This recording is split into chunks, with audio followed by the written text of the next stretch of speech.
গরম গরম ডাটা আলু দিয়ে ডালের বড়া করে তরকারি রান্না করছি, তাড়াতাড়ি মেয়েকে খেতে দিয়ে দিলাম।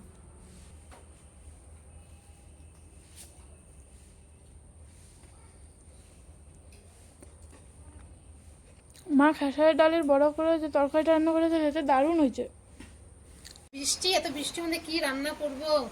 ডাটা দিয়ে আলু দিয়ে ডালের বড়া করে তরকারি রান্না করবো। খেসারির ডালের বড়াগুলো ভাজা হয়ে গেল, আমি এখন নামিয়ে নেবো। জিরা, দারচিনি, শুকনো লঙ্কা, তেজপাতা। আলুগুলো আগে দিয়ে দেবো, ডাটাটা পরে দেবো। এখন আমি ডাটাগুলোকে দিয়ে দেবো। দিয়ে দেবো স্বাদ মতো লবণ, সাথে হলুদ। ভাজা হয়ে গেছে, আমি এখন দিয়ে দেবো শুকনো লঙ্কা বাটা, জিরা বাটা আর আদা বাটা। ডাটা আলুটা কষানো হয়ে গেছে মশলা দিয়ে, আমি এখন ঝোল দিয়ে দেবো।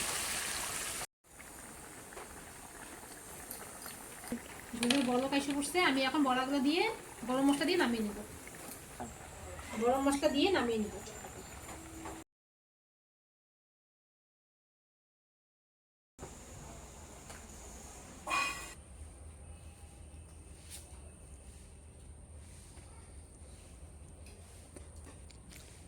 মা খেসারের ডালের বড়া করে যে তরকারিটা রান্না করেছে সেটা দারুণ হয়েছে।